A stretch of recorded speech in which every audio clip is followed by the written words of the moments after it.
अस्सलाम वालेकुम students, today we start over lecture number 10। So इससे प्रीवियस लेक्चर्स में हमने अपना 4th चैप्टर जो है वो कंप्लीट कर लिया है। आज हम अपना यूनिट नंबर 5 स्टार्ट करेंगे। यूनिट नंबर 5 की एक्सरसाइज 5.1 आज हम करेंगे। तो 5.1 स्टार्ट करने से पहले हमें कुछ डेफिनेशंस हैं आपके पेज नंबर 90 से ऑनवर्ड पेजेस पर, जो कि हम अब रीड करते हैं, देन हम अपनी एक्सरसाइज जो है वो स्टार्ट करेंगे। सो पेज नंबर 90 सब ओपन कर लें और अच्छी तरह से सबसे पहले हमने इसकी डेफिनेशन समझनी है कि ये क्या क्या होता है, इस डेफिनेशन में क्या होता है, डिग्रीज़ क्या होती हैं, कांस्टेंट्स क्या होते हैं, वेरिएबल्स क्या होते हैं, अलजेब्रिक एक्सप्रेशंस कैसे बनते हैं। ये सारा काम आपने पढ़ना है इस रीडिंग में। और ये पढ़ने के बाद हम अपनी एक्सरसाइज की तरफ जब आएंगे तो हमें खुद ब खुद चीज़ों का पता चलता जाएगा कि ये वाली जो चीज़ है वो इससे रिलेटेड है। ठीक है, तो पेज नंबर 90 पे देखें। सबसे पहले तो यहाँ पे जो आर्टिकल 5.1 है, इसमें यहाँ पे अलजेब्रिक एक्सप्रेशंस की डेफिनेशन लिखी है, यानी अलजेब्रिक एक्सप्रेशंस के बारे में लिखा है कि अलजेब्रिक एक्सप्रेशंस क्या होते हैं। An algebraic expression is made up of symbols and signs of algebra. Algebra में हमें पता है सिम्बल्स और साइंस यूज़ किए जाते हैं। सिम्बल्स यानी कि प्लस माइनस और साइंस कौन से यूज़ किए जाते हैं, ये हम कहते हैं algebra helps us to make general formula because algebra is linked with arithmetic. Arithmetic आपको पता है, प्लस माइनस डिवीजन मल्टीप्लिकेशन, इस सब प्रोसीजर को हम अरिथमेटिक एक्सप्रेशन बोलते हैं। और अरिथमेटिक एक्सप्रेशन में कोई भी चीज़ यानी कांस्टेंट्स और वेरिएबल्स इंक्लूड हो रहे होते हैं जिसमें, तो वो पूरी एक्सप्रेशन जो है उसे हम अलजेब्रिक एक्सप्रेशन बोलते हैं। जैसे यहाँ पे एक एग्जांपल दी हुई है x² + 2x + 1। यहाँ पे देखें ये प्लस वाला जो है ये अरिथमेटिक एक्सप्रेशन है और इसमें कुछ वैल्यूज़, सिंबल्स और साइंस जो यूज़ किए गए हैं वो क्या शो कर रहे हैं कि ये एक अलजेब्रिक एक्सप्रेशन है। ठीक है, अब नीचे वाले आर्टिकल में यहाँ पे कुछ डेफिनेशंस दी हुई हैं कांस्टेंट की, वेरिएबल की, लिटरल्स की और अलजेब्रिक एक्सप्रेशन की। कांस्टेंट्स क्या होते हैं? A symbol that has a fixed numerical value is called a constant. जिसकी एक फ़िक्स वैल्यू होती है जिसे हम चेंज नहीं कर सकते, ठीक है, उसे हम कहते हैं कांस्टेंट। कांस्टेंट आपने ये कंप्यूटर में भी पढ़ा होंगे, कांस्टेंट्स क्या होते हैं, वेरिएबल्स क्या होते हैं। तो कांस्टेंट असल में वो चीज़ होती है जिसे हम थ्रू आउट द प्रोसीजर या through out the question solve करने के दौरान हम उसे चेंज नहीं कर सकते, उसकी वैल्यू फ़िक्स होती है। जैसे यहाँ पे एग्जांपल दी हुई है 5x + 7। इसमें जो कांस्टेंट्स यूज़ किए गए हैं वो दो कांस्टेंट है, एक 5 और एक 7 है। तो 5 और 7 जो है वो कांस्टेंट की टर्म में। इसी तरह वेरिएबल्स क्या होते हैं? Variable is a symbol usually a letter that is used to represent the quantity that may have an infinite number of values are called unknown. मतलब कि वैल्यूज जो होती हैं यानी x, y, z की फॉर्म में इनफाइनाइट वैल्यूज़ जो आगे अब तो सोन जाती जा रही हैं, उन्हें हम क्या कहते हैं? वेरिएबल्स। जैसे यहाँ पे देखें x² + y + 3z।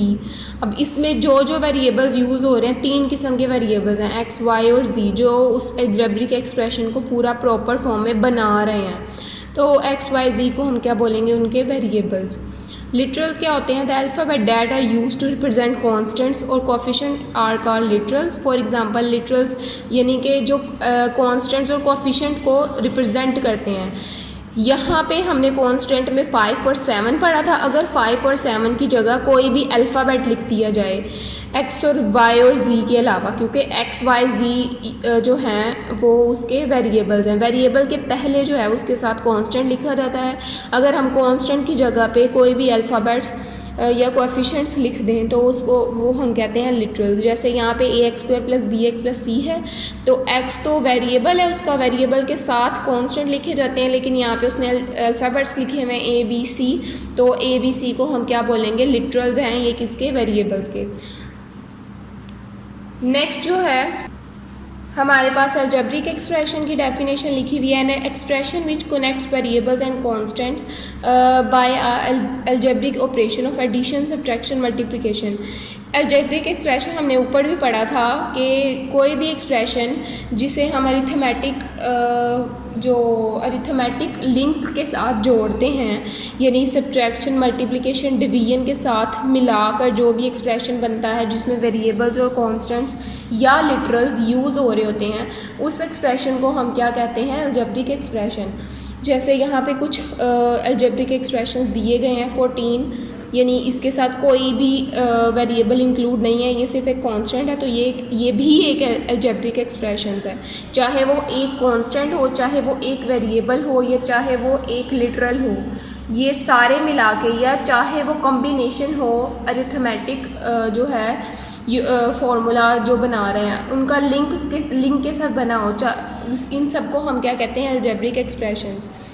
ये सारे अलजेब्रिक एक्सप्रेशंस हैं। नेक्स्ट यहाँ पे है पॉलिनोमियल। अब अलजेब्रिक एक्सप्रेशन में से पॉलिनोमियल और नॉन पॉलिनोमियल क्या होते हैं, ये हमने अलग अलग करने हैं, ठीक है। पॉलिनोमियल क्या होता है? पॉलिनोमियल एक्सप्रेशन और simply a polynomial is an algebraic expression, एक ऐसा अलजेब्रिक एक्सप्रेशन होता है कंसिस्टिंग ऑफ वन और मोर terms in each of the exponent the variable is zero और अ पॉजिटिव इंटीजर, जिसकी डिग्री, जिसकी पावर या तो ज़ीरो होनी चाहिए या पॉजिटिव इंटीजर होनी चाहिए, तो उसे हम क्या कहेंगे? ये पॉलिनोमियल है। जैसे यहाँ पे कुछ एग्जांपल्स दी हुई हैं, देखें 13 है, -x है, 5x + 3y है। यहाँ पे देखें x की पावर कुछ भी नहीं है, यानी इसकी डिग्री 1 होगी, y की डिग्री 1 है, इसकी पावर जो है वो क्या है? पॉजिटिव इंटीजर्स में है, तो ये सारे जो हैं वो क्या होंगे? पॉलिनोमियल्स। यहाँ पे कुछ एग्जांपल्स दी हुई हैं जो कि नॉन पॉलिनोमियल की हैं, वो टर्म्स जो कि नॉट पॉलिनोमियल्स हैं वो यहाँ लिखी हैं। जैसे x की पावर -2 है, ये एक नेगेटिव पावर में आ रहा है, ठीक है, तो इसको ये नॉन पॉलिनोमियल होगा। इसी तरह 1/y है, नीचे 1/y है, y की पावर 1, अगर मैं इसे ऊपर लेके जाऊंगी सोल्व करने के दौरान तो y की पावर तो -1 हो जाएगी, तो ये भी क्या होगा? Non polynomial. इसी तरह ये भी नॉन पॉलिनोमियल है, इसकी पावर भी माइनस में है। नेक्स्ट ये भी नॉन पॉलिनोमियल है क्योंकि उसकी पावर जो नीचे चली गई है डिवाइड में, अगर मैं उसे ऊपर भी लेकर आना चाहूँगी तो वो माइनस में हो जाएगी, ठीक है। अब पॉलिनोमियल और नॉन पॉलिनोमियल का हमें पता चल गया कि पॉलिनोमियल क्या होता है और नॉन पॉलिनोमियल क्या होता है। अब हमने पढ़ना है कि डिग्री ऑफ पॉलिनोमियल क्या होती है, ठीक है, या कोएफिशिएंट। सबसे पहले हम डिग्री ऑफ पॉलिनोमियल पढ़ेंगे। Degree of polynomial is the highest power of a part in the polynomial.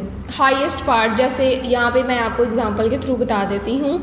Degree of a term in a polynomial is the sum of the exponents of the variable in the single term. अब जैसे यहाँ पे 2x³ y की power 4, ये जो exponents हैं इनके x और y के जो एक्सपोनेंट्स हैं या उनकी पावर हैं वेरिएबल की, वो क्या है? मल्टीप्लाइंग की टर्म में है, ठीक है, मल्टीप्लाई हो रहे हैं। तो जो भी टर्म वेरिएबल्स की मल्टीप्लाई हो रही होती है उसकी डिग्री को, उसके एक्सपोनेंट को हम प्लस करके लिखते हैं, तो 3 + 4 क्या हो जाएगा? 7। इसका मतलब है कि इस टर्म में जो डिग्री ऑफ पॉलिनोमियल है, हाईएस्ट डिग्री, वो हाईएस्ट पावर जो है वो क्या है? 7। नेक्स्ट है कोएफिशिएंट ऑफ अ पॉलिनोमियल। इसका कोएफिशिएंट क्या होता है? In a term of the number multiplied by the variable is the coefficient of the variable. जैसे यहाँ पे देखें 4x + 6y है, यहाँ पे 4 क्या है? कोएफिशिएंट ऑफ x है और 6 कोएफिशिएंट है किसका? y का। ये हमने याद रखना है कि जो भी टर्म्स या x और y यहाँ पे क्या हैं? वेरिएबल्स हैं, और 4 और 6 कॉन्स्टेंट्स हैं। तो कांस्टेंट, एक कांस्टेंट जिस वेरिएबल के साथ लिखा होता है हम उसे कहते हैं वो उसी का कोएफिशिएंट है। तो 4 कोएफिशिएंट है x का और 6 जो है वो y का कोएफिशिएंट है। नेक्स्ट यहाँ पे है पॉलिनोमियल इन वन वेरिएबल, यानी पॉलिनोमियल की जो पावर है वो वन वेरिएबल के लिहाज से हमने देखनी है कि वो क्या है। यहाँ पे x की पावर 4 है +4, x² - x + 1, यहाँ पे ये सारे जो हैं पॉलिनोमियल दिए हुए हैं। In polynomial 1 and 2 is the x is the variable and in polynomial 3 and 4 y is the variable. आप देख सकते हैं कि जो पॉइंट जो यहाँ पे पार्ट नंबर 1 और 2 दिया गया है एग्जांपल का, उसमें आप देख सकते हैं कि एक ही वेरिएबल इंक्लूड हो रहा है और वो x है।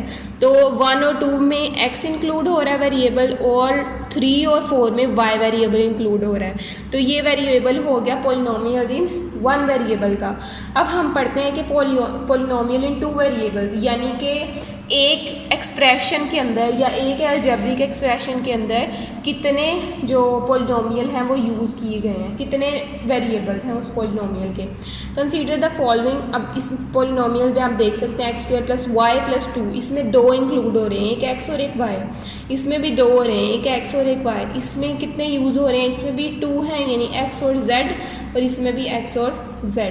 तो ये दो पॉलिनोमियल का हो गया। और अगर एक से ज़्यादा, एक या दो से ज़्यादा पॉलिनोमियल किसी में इंक्लूड हो रहे हैं तो उसका पार्ट नंबर सी हम रीड करते हैं। अभी देखिए पार्ट नंबर सी में ये है पॉलिनोमियल्स इन मोर वेरिएबल्स। 1 का भी हमने पढ़ लिया, 2 का भी। अब मोर यानी एक या दो से ज़्यादा अगर वेरिएबल्स होंगे तो हम कैसे लिखेंगे उसे। इधर देखें x y z इंक्लूड हो रहे हैं इस पूरे पॉलिनोमियल के अंदर, तो यहाँ पे 3 वेरिएबल्स यूज़ होंगे, x y एंड z। आगे है नेक्स्ट हमारा recognition of polynomials of various degrees. वो लीनियर यानी डिग्रीज़ के लिहाज से अब हमने पॉलिनोमियल के नाम बताने हैं कि क्या है। जैसे यहाँ पे देखें x + 2, x की डिग्री 1 है, ये x की पावर या डिग्री 1 है। तो कोई भी ऐसा पॉलिनोमियल जिसकी डिग्री 1 हो उसे हम कहते हैं linear polynomial. In all this polynomials the degree of the variable x y और z इज़ 1। इन सारे एग्जांपल्स में इसकी डिग्री, तमाम जो वेरिएबल्स हैं उनकी डिग्री 1 है। तो इस पॉलिनोमियल को हम क्या कहेंगे, ये लीनियर पॉलिनोमियल है। नेक्स्ट हमारे पास है क्वाड्रेटिक पॉलिनोमियल। क्वाड्रेटिक पॉलिनोमियल क्या होता है, let us write a few polynomials in which the highest exponent और sum of exponent is always 2। Quadratic में क्या होता है, हाईएस्ट डिग्री 2 होनी चाहिए, तो उसे जिसकी भी डिग्री 2 होगी उसे हम उस एक्सप्रेशन को क्या बोलेंगे, ये क्वाड्रेटिक पॉलिनोमियल है। अब यहाँ पे देखिए इसकी भी पावर 2 है, इसकी भी 2 है, और हमें पता है कि जो भी चीज़ मल्टीप्लाई हो रही होती है उसकी डिग्री को हम ऐड करके लिखते हैं, यानी 1 + 1 2, तो इसकी पावर भी 2 है। तो ये सारे जो हैं वो क्वाड्रेटिक पॉलिनोमियल्स हैं। नेक्स्ट पेज पे सी वाला जो पार्ट है हमारा क्यूबिक पॉलिनोमियल। क्यूबिक, ये नाम से ही आपको पता चल रहा है कि क्यूब यानी 3। जिस पॉलिनोमियल की पावर 3 होगी, हाईएस्ट पावर, उसे हम क्या बोलेंगे, क्यूबिक पॉलिनोमियल। बाई क्वाड्रेटिक में क्या होता है, जिसकी हाईएस्ट पावर 4 होगी या जिसकी डिग्री 4 होगी उस पॉलिनोमियल को हम बोलेंगे बाई क्वाड्रेटिक पॉलिनोमियल। अब हम अपनी एक्सरसाइज स्टार्ट करते हैं। एक्सरसाइज 5.1 का फर्स्ट जो पार्ट है, फर्स्ट क्वेश्चन रीड करते हैं। Right the constants given in the expression. अब इस एक्सप्रेशन में कितने कॉन्स्टेंट दिए हुए हैं वो हमने लिखने हैं। तो इधर 4 कॉन्स्टेंट है, इसका कॉन्स्टेंट -1 है, थर्ड वाले का कांस्टेंट कोई भी नहीं है, यानी इसका कांस्टेंट क्या होगा, 0 होगा। और 7y² - 8 इसका कांस्टेंट, जो इस एक्सप्रेशन का कांस्टेंट है वो -8 है। और ये बात हमने नेक्स्ट पीछे भी पढ़ी थी। अब हम अपना पार्ट नंबर 2 स्टार्ट करते हैं। नेक्स्ट है right the variables taken in the equations. ये 4 यहाँ पे पार्ट दिए हुए हैं इसके। नंबर 1 है 2x - 1 = 0। इधर मैंने आपको क्या बताया था कि जो भी एक टर्म में वेरिएबल्स इंक्लूड हो रहे होते हैं वो वेरिएबल हम लिखते हैं। तो इस पार्ट में देखें एक ही वेरिएबल है x, तो वेरिएबल क्या होगा, x होगा। इसमें 2 वेरिएबल्स हैं, there is 2 variable x and y। इसमें एक ही वेरिएबल है, द वेरिएबल इज़ x। इसमें देखें एक ही वेरिएबल है, द वेरिएबल इज़ y। तो ये हमारा पार्ट नंबर 2 भी कंप्लीट हो गया। ये जस्ट आपने बताना है उन्हें कि ये जो हैं वेरिएबल्स इसमें इंक्लूड हो रहे हैं, ठीक है। नेक्स्ट हम क्वेश्चन नंबर 3 रीड करते हैं। Right the literals used in the equations. मैंने आपको बताया था कि कॉन्स्टेंट्स के अलावा कोई भी अल्फ़ाबेट्स अगर यूज़ किए गए हैं एक पॉलिनोमियल या एक अलजेब्रिक एक्सप्रेशन के अंदर, तो उसे हम क्या कहेंगे, लिटरल्स। यहाँ पे देखें वेरिएबल x के साथ a है, इधर x के साथ b है, c है, यानी 3 लिटरल्स यूज़ किए गए हैं। The literals are a, b and c। यहाँ पे 2 हैं, c एंड d। यहाँ पे देखिए b एंड d हैं, यहाँ पे a एंड d हैं, तो a and d are literals, ठीक है। ये हमारा क्वेश्चन नंबर 3 भी कंप्लीट हो गया है। नेक्स्ट हम क्वेश्चन नंबर 4 की स्टेटमेंट रीड करते हैं। क्वेश्चन नंबर 4 है separate the polynomial expressions and expressions that are not polynomials. यानी ये जो पार्ट दिए हुए हैं इसमें हमने पॉलिनोमियल और नॉन पॉलिनोमियल को अलग अलग करना है। ये भी आपको पता है। यहाँ पे देखिए फर्स्ट पार्ट में x² + x - 1 है, द एक्सप्रेशन इज़ पॉलिनोमियल, क्योंकि यहाँ पे इसकी जो पावर है या डिग्री है वो पॉजिटिव इंटीजर है। यहाँ पे देखिए ये भी पॉजिटिव इंटीजर है, दिस इज़ पॉलिनोमियल एक्सप्रेशन, इसकी पावर माइनस है यानी नेगेटिव है, नेगेटिव डिग्री है, तो ये जो है वो नॉट पॉलिनोमियल होगा। यहाँ पे देखें ये डिवाइड की फॉर्म में अगर हम इसे ऊपर भी लेके आना चाहें तो भी इसकी डिग्री जो है वो माइनस में हो जाएगी यानी नेगेटिव हो जाएगी, तो ये नॉट पॉलिनोमियल होगा। नेक्स्ट ये भी पॉजिटिव है तो ये भी पॉलिनोमियल है। नेक्स्ट ये भी पॉलिनोमियल है, ठीक है, क्योंकि सिर्फ वेरिएबल की पावर हम देखते हैं कि वो पॉजिटिव है या नहीं। ये कांस्टेंट की पावर आगे ऊपर जाके अगर माइनस हो भी जाएगी तो इससे कोई फ़र्क नहीं पड़ेगा, ये पॉलिनोमियल ही रहेगा, ठीक है। नेक्स्ट क्वेश्चन नंबर 5 की स्टेटमेंट हम रीड करते हैं। What constants are used in the following expression. यहाँ पे कुछ पार्ट्स दिए हुए हैं, इसमें से उन्होंने कहा है कि कांस्टेंट्स लिखें। तो यहाँ पे 3 कांस्टेंट्स हैं, 7 -6 एंड 3, 5 एंड -3। यहाँ पे है 8, 2 एंड 5। यहाँ पे है 9, 3 एंड -2। नेक्स्ट क्वेश्चन नंबर 6 है right the degree of the polynomials given below. मैंने आपको डिग्री भी फाइंड करना सिखाया था। यहाँ पार्ट नंबर 1 में देखिए x+1 है, इसकी x की पावर 1 यानी इसकी डिग्री क्या होगी x की 1, ग्रेटेस्ट डिग्री हमने देखनी है। x² + x, इसकी डिग्री 1 है, इसकी 2 है, तो इन दोनों में से ग्रेटर डिग्री जो होगी वो हम लिखेंगे द डिग्री इज़ 2। नेक्स्ट में द x³ - xy + 1, तो इनमें अगर हम इन दोनों की पावर को ऐड भी करें 1 + 1 2 हो जाएगा, लेकिन ग्रेटर 3 ही रहेगा, तो डिग्री इज़ 3, ठीक है। नेक्स्ट पार्ट नंबर 4 में देखें, यहाँ पे अगर 2 + 2 ऐड करें, क्योंकि ये मल्टीप्लाई हो रहा है मैंने आपको बताया था, तो 2 + 2 को ऐड करेंगे 4 आ जाएगा, तो यहाँ पे ग्रेटर डिग्री जो है वो क्या हो जाएगी, greatest degree is equal to 4। Next हम क्वेश्चन नंबर 7 लास्ट क्वेश्चन है हमारा इस एक्सरसाइज का। Separate the polynomial as linear, quadratic, cubic and biquadratic. ये भी हमने अपने जो फॉर्मूला पीछे था डेफिनेशन उनमें रीड किया था। तो यहाँ पे पार्ट नंबर 1 देखें, 3x + 1। मैंने आपको बताया था कि जिस किसी की पॉलिनोमियल की पावर 1 होगी वो लीनियर पॉलिनोमियल होगा, तो ये पॉलिनोमियल जो है वो लीनियर है। 2 में देखें इसकी डिग्री 2 है तो ये क्वाड्रेटिक पॉलिनोमियल है। थर्ड में भी ये इसकी हाईएस्ट डिग्री 2 है तो ये क्वाड्रेटिक पॉलिनोमियल है। नेक्स्ट में इसकी डिग्री 1 है तो ये लीनियर है। इसकी डिग्री क्यूब में है तो ये क्यूबिक पॉलिनोमियल होगा, ठीक है। पार्ट नंबर 6 में देखें, जो डिग्री है हाईएस्ट डिग्री वो 4 है, यानी ये बाय क्वाड्रेटिक पॉलिनोमियल है। इसमें अगर हम इनकी डिग्रीज को ऐड करेंगे तो 4 हो जाएगा, तो ये भी बाय क्वाड्रेटिक है। इसमें ये इसकी हाईएस्ट डिग्री 2 है तो ये क्वाड्रेटिक पॉलिनोमियल है, ठीक है। यहाँ तक हमारी एक्सरसाइज 5.1 कंप्लीट हो गई है। सिंपल सिर्फ आपने फार्मूला लगा कर यानी समझ आ गई है आपको डेफिनेशंस की कि वेरिएबल्स क्या होते हैं, कांस्टेंट्स क्या होते हैं, डिग्रीज क्या होती हैं। तो ये सारी चीज़ें आपने अच्छी तरह से समझनी है, देन आपकी एक्सरसाइज खुद ब खुद सोल्व हो जाएगी, ठीक है। ओके स्टूडेंट्स, अल्लाह हाफिज़, स्टे ब्लेस्ड।